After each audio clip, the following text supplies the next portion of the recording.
तो स्मरण रखिए, आपको इस सागर की भांति बनना होगा। शांत चित्त रहिए, सब कुछ संतुलन में रखिए। यदि जीवन में कुछ अधिक ही सुख आ जाए तो अपनी सुध बुध मत खोइए। यदि जीवन में दुख आ जाए, कष्ट आ जाए, तो अपना निश्चय, अपना लक्ष्य और अपनी शक्ति मत भूलिएगा, क्योंकि यही श्रेष्ठता व्यक्ति का आचरण है। राधे राधे।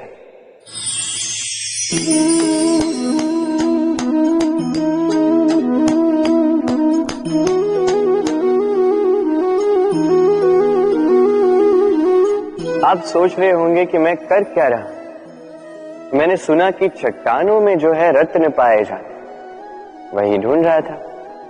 तो देखिए कैसी विचित्र बात है। हर चट्टान में रत्न नहीं पाए जाते, हर गज के मस्तक पर गजमुक्ता नहीं पाया जाता, हर वन में चंदन का वृक्ष नहीं पाया जाता। जीवन में ये जो श्रेष्ठ और महान वस्तुएं, इन्हें पाने के लिए कठिनाइयों का सामना करना ही पड़ता है। अब ऐसे ही श्रेष्ठ होते हैं मित्र। अत्यंत श्रेष्ठ यदि सही मित्र मिले तो आपको जीवन में कई सारे लोग मिलेंगे, बड़ी मीठी मीठी बातें करेंगे, किंतु यदि कोई ऐसा जीवन में आए जो आपके हित के विषय में सोचे, आपके हित के विषय में कार्य करे, तो उसे कहीं मत जाने दीजिए। उन्हें अपने जीवन में सहेज कर, फिर देखिए आपके जीवन में सुख ही सुख हो। राधे राधे। देखो तो ये संसार कितना सुंदर है, किंतु वास्तविक सत्य ये है कि इस संसार में सब कुछ नश्वर है। जो कल था वो आज नहीं है, जो आज है वो कल नहीं था, और जो आज है वो कल भी नहीं होगा। प्रत्येक व्यक्ति अपने अपने समय पर काल को प्राप्त हो जाता है। इस रूप का नाश करता है बुढ़ापा, प्राणों का नाश करती है मृत्यु, आलस्य, ईर्ष्या धर्म का नाश करते हैं, और क्रोध संबंध का नाश करता है। किंतु एक ऐसा भाव है जो अकेला ही सारे गुणों का नाश करने में सक्षम है, और वो है अभिमान।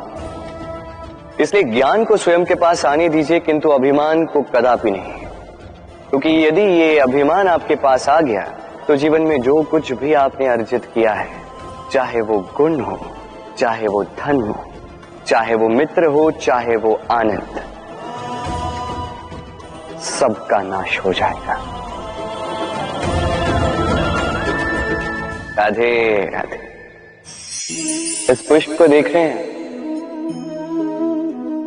कितना सुंदर खिला हुआ है ये पुष्प, और इसका कारण क्या है आप जानते हैं? ये पुष्प नहीं जानता कि कल इसके साथ क्या होने वाला, और ना ही ये पुष्प जानना चाहता है। ये नहीं जानता कि कल ये किसी सुंदरी की केस सज्जा में लगेगा या किसी अर्थी पर शोक का प्रतीक बनेगा। ये जीता है तो केवल आज, केवल वर्तमान, और इसीलिए स्वयं भी महकता है, दूसरों को भी महकाता है। स्मरण रखिएगा, सुखी जीवन का मूल मंत्र यही, ना जीवन की चिंता, ना मृत्यु का भय, जो है वर्तमान। इसी वर्तमान को जिए, इसी वर्तमान को भोगे, और इसी वर्तमान में अपना आनंद ढूंढे। स्वयं सुखी रहे और सबको सुखी करें। राधे राधे। चलिए आपसे एक प्रश्न पूछता हूं, स्वर्ण और लोहे में अंतर क्या है? अब अधिकतर लोगों का उत्तर यही होगा कि स्वर्ण बहुमूल्य है। स्वर्ण का मूल्य लोहे से कहीं अधिक उचित है, किंतु हमें यह बात नहीं भूलनी चाहिए कि स्वर्ण हमारे श्रृंगार का कार्य करता है, हमें तनिक और सुंदर दिखाता है। दूसरी ओर लोहा उन सैनिकों की ढाल और तलवार बनकर रक्षा करता है जो सैनिक हमारे प्राणों की रक्षा करते हैं। ये सैनिक नहीं तो हमारे प्राण। अब बताइए, स्वर्ण का मूल्य अधिक होने से क्या लोहे का मूल्य कम हुआ? कदापि नहीं। इसी प्रकार इस जीवन में आप चाहे जितने प्रयास कर, कुछ न कुछ ऐसा अवश्य होगा जो आपको कभी नहीं मिलेगा, और इसके कारण स्वयं को हीन समझ लेना अनुचित है। हो सकता है आपके पास वो गुण हो जो संसार में और किसी के पास भी नहीं है, तो उस गुण को समझिए, उसे बढ़ाइए और उसे सहेज करें।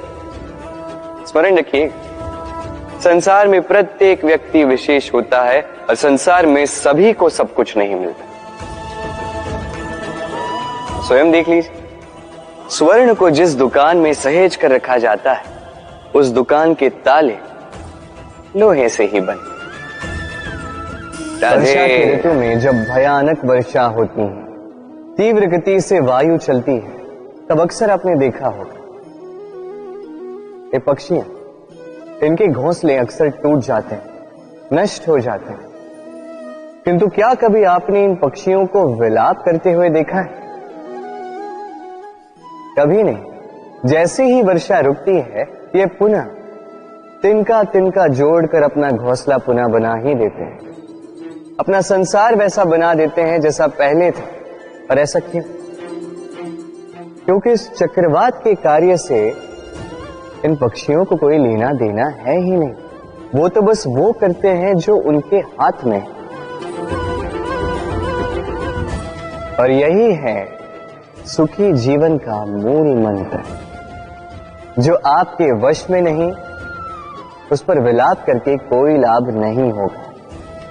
अपना ध्यान केवल उस पर केंद्रित कीजिए जो आपके वश में। जो बदल चुका है उसे कदाचित आप बदल नहीं सकते, किंतु जिसे आप बदल सकते हैं उस पर ध्यान केंद्रित कीजिए। इस जीवन में तनिक सकारात्मक बन जाइए, देखिए सब शुभ होगा। राधे राधे। मनुष्य सदैव विश्वास करता है ऊपर उठने में, ऊंचा और ऊंचा उठने में, किंतु वास्तविकता तो यह है कि जब तक शिखर को स्पर्श नहीं करोगे, ऊपर उठने में आनंद नहीं आएगा। अब देखिए ये वर्षा जब आकाश से गिरती है, धरती भी इसका स्वागत करती है, क्योंकि वर्षा गिरती है धरती की प्यास बुझाने के लिए। वर्षा आती है तो वन उपवन झूम उठते हैं, मोर पपी है नाचते हैं, गाते हैं। इसलिए नहीं कि वर्षा गिरी, इसलिए कि वर्षा उस भाव से गिरी। अब उसी स्थान पे यदि आकाश से कड़कती हुई बिजली धरती पर गिरे तो प्रकृति भयभीत हो जाती है। अर्थात ये भाव अत्यंत महत्वपूर्ण है। सर्वप्रथम इस भाव को देखिएगा, और यदि इस भाव में सृजन है तो समझ लीजिए सब कुछ शुभ ही होगा। राधे राधे। जब भी हम किसी वृक्ष को देखते हैं, सर्वप्रथम हमारी दृष्टि पड़ती है उसके पुष्पों पर, हरे भरे पत्तों पर, रसीले फलों पर, किंतु वो कठोर, वो निस्वार्थ जड़, उससे तो हम कभी आकर्षित होते ही नहीं। अब क्या इसका अर्थ ये है कि जिसने बलिदान दिया, जो उस वृक्ष की नींव है, जिसने उस वृक्ष को बढ़ाया, उसका कोई मोल ही नहीं। स्मरण रखिएगा, जब भी हम किसी वृक्ष को जल देते हैं, उसके पत्तों, पुष्पों या फलों को नहीं, उसकी जड़ को देते हैं। जब भी हम किसी वृक्ष की पूजा करते हैं, यही पुष्प, यही तिलक हम उसकी जड़ को अर्पित करते हैं। अर्थात कहीं न कहीं अनजाने में ये प्रकृति आपको वो मान दे ही देती है जिसके आप पात्र हैं। और इसीलिए तो मैं कहता हूं, तो कर्म किए जा तू फल की चिंता ना कर, तुझे वो मान अवश्य मिलेगा जिसका तू पात्र है, बस विश्वास कर। राधे राधे। सागर कितना विशाल होता है ये सागर, क्या नहीं कर सकता ये सागर। क्षण भर में त्राही त्राही मचा सकता है, प्रलय ला सकता है, संसार मिटा सकता है। ये सागर जीवन ज्योति बुझा सकता है। यदि कुछ नहीं बुझा सकता तो एक प्यासे की प्यास।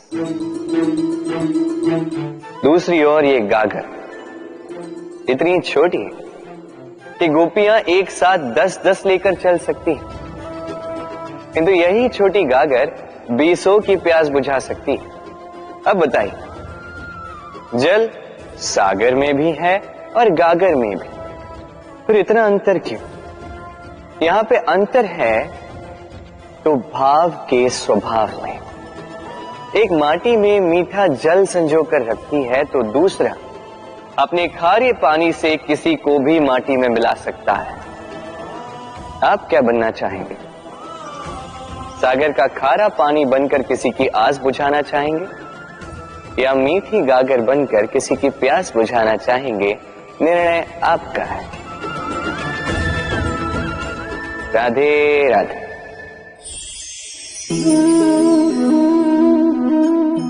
बालपन में एक बात थी जो मुझे कभी समझ नहीं आई। मैं सदैव आश्चर्यचकित रहता था कि ऐसा कैसे हो सकता है। बात कुछ यूं थी, मैं हमारी गौशाला में देखता था अलग अलग रंग रूप की गैया, किसी का रंग काला तो किसी का श्वेत, किसी का भूरा तो किसी का चितकबरी। अब मैं देखता था किसी के सींग बड़े हैं तो किसी के इतने छोटे कि मानो दिखाई ही न दे। कोई गैया आकार में छोटी थी तो कोई तनिक बड़ी, किंतु जब ये सारी गैयाएं दूध देती थी तब मैंने देखा सब कुछ तो समान, रंग समान, स्वाद समान, गुण समान, पौष्टिकता समान। अब मैं ये समझ नहीं पाया, मेरी दृष्टि से तो सारी गैयाएं अलग अलग थी। मैंने सोचा मैंने मैया से पूछना। मैंने मैया से पूछा, मैया ने मुझसे कहा, कान्हा, रंग रूप बदलने से गैया की वास्तविकता तो नहीं बदलती ना, गैया तो गैया ही रहेगी। अब मैं ये बात नहीं समझ पाता कि मनुष्य इसे आत्मसात कैसे नहीं कर सकता। देखिए, रंग, रूप, जात, धर्म, भाषा, इससे ऊपर है मानवता, और मानवता का एक ही धर्म है और वो है प्रेम। तो यही प्रेम अब सब में बांटते रहे, प्रेम से सबकी सेवा करते रहे। इस मानवता का अमृत चख के देखिए, फिर आप समझ जाएंगे कि हम सब भिन्न भिन्न नहीं, हम सभी एक हैं। राधे राधे।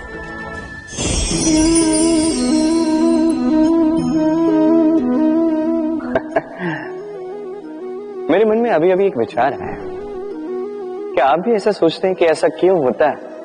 ईश्वर ने हमें 2 आंखें दी, 2 कान दिए, 2 हाथ दिए, किंतु मुख केवल एक ही दिए, जीभ केवल एक ही दी। ऐसा क्यों? क्या कारण हो सकता है इसके पीछे?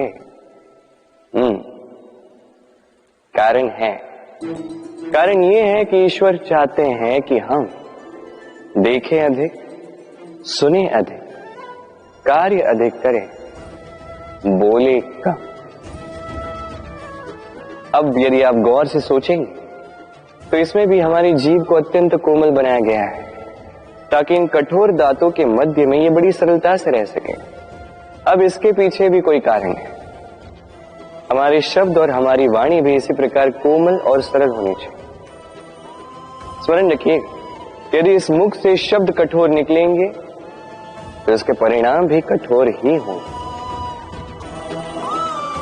इसी कोमल, इसी सरल और इसी मीठी वाणी के साथ आइए मेरे साथ कहें, राधे राधे। इस कोमल घास को देख रहे हैं, इतनी कोमल कि कोई बालक भी आके इस पर बैठ जाए तो ये दब जाती। एक छोटा सा चूहा कहीं से आ जाए, अपने दांतों से इसे काट सकता, और यदि कोई हाथी आ गया तो बड़ी सरलता से इसे जड़ से उखाड़ कर फेंक सकता है ना? अब देखिए,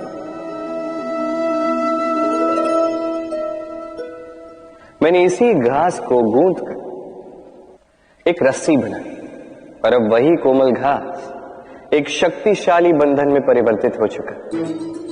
ऐसा बंधन जो किसी हाथी को बांधने में काम आ सकता। वही हाथी जो बड़ी सरलता से इस घास को उखाड़ कर फेंक सकता था। समझे आप?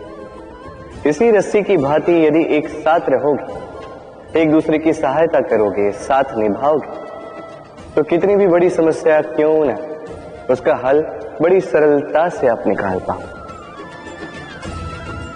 राधे।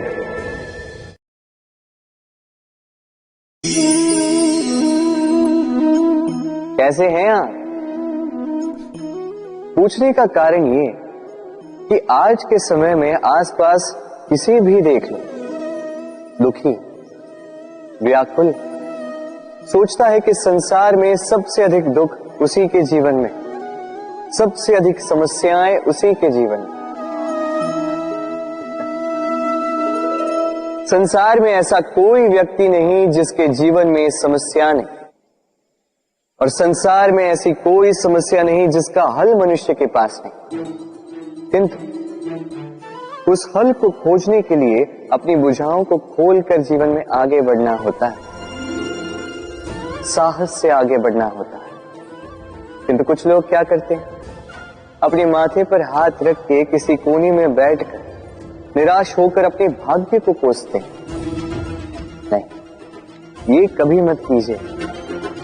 कर्म कीजिए, आगे बढ़िए, साहस दिखाइए, और सबसे महत्वपूर्ण बात, संयम रखें। क्योंकि आपका लक्ष्य कितना भी कठिन क्यों ना हो, उस तक पहुंचने का मार्ग आपके पांव के नीचे से होकर ही जाए। राधे राधे। आप ऐसे कई लोगों को जानते हो जो ब्रह्म मुहूर्त में उठते हैं, स्नान करते हैं, प्रार्थना करने बैठ जाते हैं, श्लोक पाठ करते हैं और दूसरों को भी ज्ञान देते हैं कि वो भी ये सब करें, मंत्रोच्चार करें। मंत्रोच्चार, निस्संदेह इसमें बहुत शक्ति होती है, किंतु ये शक्ति आपको तभी मिलेगी जब आप उस मंत्र में छिपी सीख आत्मसात करेंगे, अपने जीवन में उतारें, उस सीख को आप कर्मों में परिवर्तित करें, प्रेम से इस सद्ज्ञान को अपने जीवन में लाइए, इसका प्रयोग कीजिए, तब मिलेगी आप इस मंत्र की शक्ति। अन्यथा ये मंत्र पढ़ के कोई लाभ नहीं होगा। स्मरण रखिएगा, मंत्र की शक्ति उसे बोलने में नहीं, उसे अमल करने में। राधे राधे। कितनी शांत, सौम्य, शीतल होती है एक बहती नदी। आसपास की भूमि को नम करती है, पशुओं को जल देती है, पक्षियों के लिए क्रीड़ा स्थल बन जाती है और हमें देती है शांति। किंतु बाढ़ में जब यही बहती नदी प्रकोप पर उतर आती है, जब अपना रौद्र रूप धारण कर लेती है, कुछ नहीं छोड़ती। वन, घर, शहर, पर्वत तक तोड़ डालती है ये शांत बहती नदी। अब इसी प्रकार होते हैं हमारे भाव। जब तक शांत है, जब तक नियंत्रण में, तब तक सदा आपको सुख देंगे। किंतु यदि ये अनियंत्रित होकर बाहर निकले, सर्वस्व का अंत कर देते हैं। इसलिए भावनाओं के नियंत्रण में नहीं है, भावनाओं को नियंत्रण में करना सीखें। आप जीवन में बहुत सफलता पाएंगे। राधे राधे। चलिए आपसे एक प्रश्न करता हूं, सबसे स्वादिष्ट फल कौन सा है? अब कोई कहेगा आम, तो कोई कहेगा सीताफल, कोई कहेगा अमरूद, और क्यों नहीं? अब प्रत्येक व्यक्ति की अपनी अपनी रुचि है, अपना अपना स्वाद है। कोई ये भी कह सकता है कि भाग्य से जो भी फल मिले वही सबसे अच्छा। अब रुचि चाहे जो भी हो, जैसी भी, सबसे मीठा फल वही जो परिश्रम के पश्चात प्राप्त हो। अब देखिए, तिनका तिनका जोड़कर, पाई पाई जमाकर अपनी स्वयं की एक कुटिया बनाना, उसमें रहना, वाह, इसका आनंद ही कुछ और है। और इसके समक्ष बड़े बड़े महलों का सुख फीका पड़ जाता है। ऐसा क्यों होता है? इसका उत्तर बड़ा ही सीधा साधा है। जब आप परिश्रम करते हैं, मानसिक परिश्रम करते हैं, शारीरिक परिश्रम करते हैं, अपना सारा समय उसमें निवेश करते हैं, निरंतर प्रयास करते हैं, उसके पश्चात आपको यह फल मिलता है, तो इस फल का मूल्य तो आप जानते ही हैं। स्मरण रखिएगा, परिश्रम अमूल्य है, इसलिए इससे मिला फल भी अतुल्य है। तो परिश्रम करते जाइए, निरंतर प्रयास करते जाइए, इस फल को प्राप्त करते जाइए, अपने इस जीवन में इस सफलता को प्राप्त करते जाइए।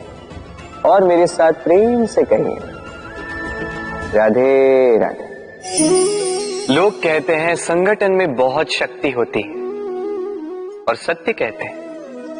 अब देखिए, एक उंगली और एक मुट्ठी के बल में कितना अंतर है हम सभी जानते हैं, किंतु एक उंगली आपको उचित मार्ग दिखा सकती है, मुट्ठी मार्ग अवरुद्ध कर सकती है। इसलिए यह जानना अत्यंत महत्वपूर्ण है कि संगठन और भीड़ में क्या अंतर है। इसे पहले पहचान। संगठन वो जहां आपका अपना व्यक्तित्व, अपनी पहचान,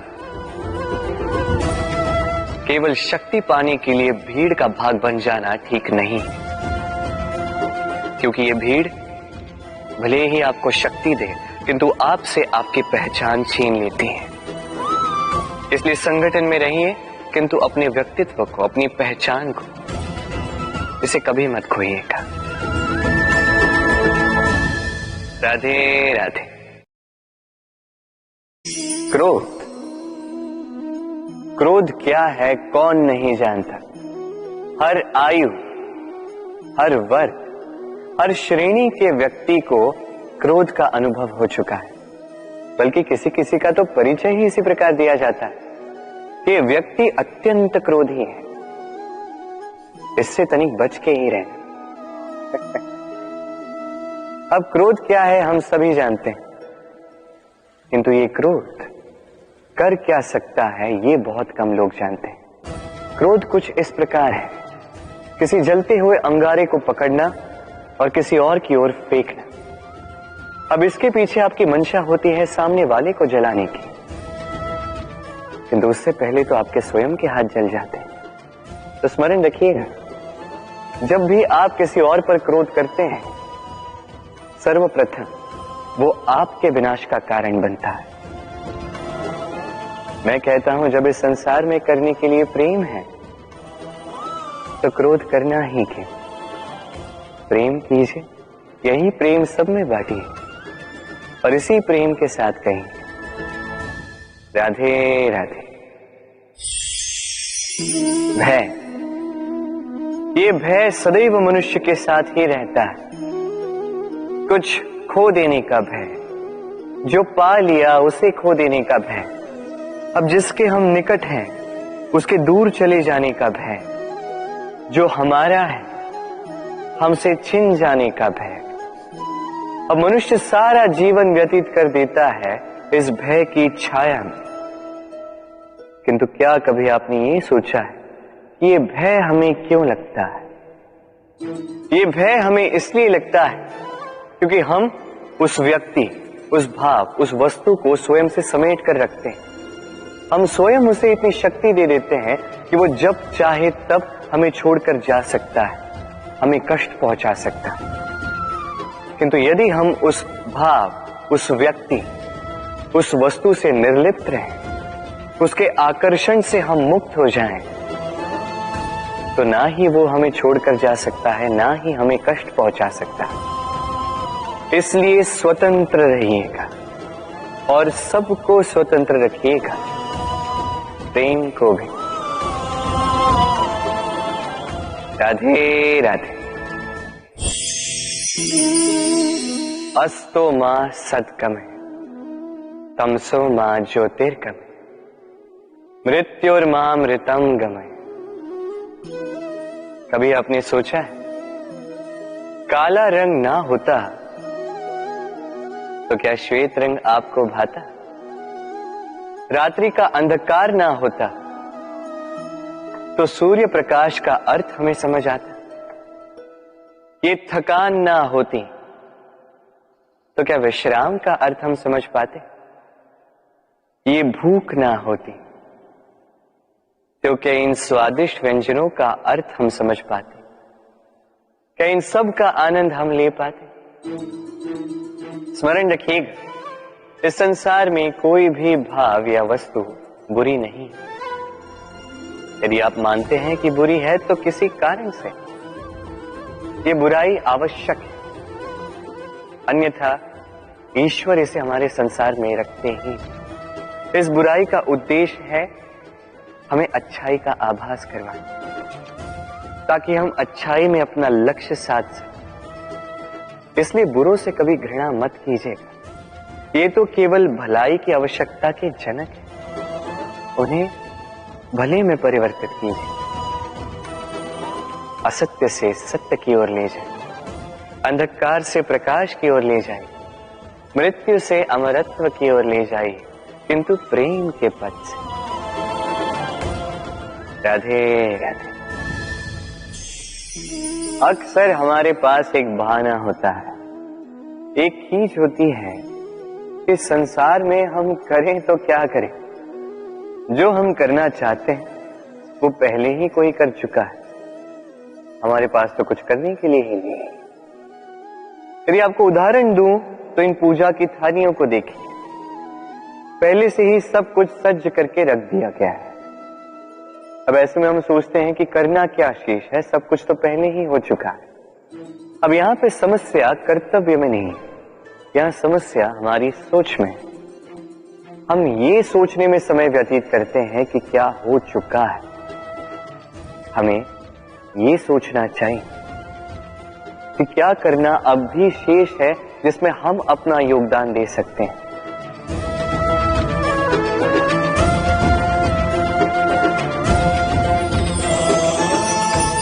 समझे? संसार में ऐसा कोई कार्य नहीं जो पूरा हो।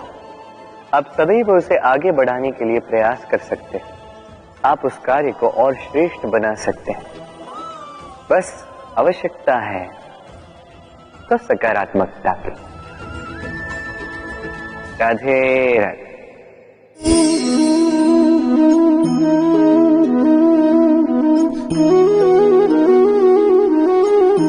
चलिए आज आपसे एक प्रश्न पूछता हूं। मनुष्य अंधकार से भयभीत रहता है, ऐसा क्यों? इसका उत्तर है कि इस अंधकार में मनुष्य कुछ देख नहीं पाता, न आगे देख पाता है न पीछे, आसपास क्या है समझ नहीं पाता, न अपनी राह देख पाता है न अपना लक्ष्य। इसके कारण अपना विश्वास खो देता है और इसी कारण से भयभीत हो जाता है। चलिए अब आपसे एक और प्रश्न करता हूं। क्या इस संसार में इतना अंधकार है कि इस दिए का अस्तित्व ही मिटा दे? नहीं, उल्टा ये दिया अंधकार को चुनौती देता है, स्वयं जलकर संसार को प्रकाश देता है। ये छोटा सा दिया, अब जब ये छोटा सा दिया अंधकार से भयभीत नहीं होता तो भला आप क्यों असफलता से भयभीत होते हैं? आपके भीतर एक अमर आत्मा है, बस आवश्यकता है तो उस आत्मा को जगाने की। अपने भीतर की इस ऊर्जा को जगाकर तो देखिए, सब कुछ दिखेगा। राधे राधे। विवाह प्रेम का लक्ष्य है, ये भ्रम है था।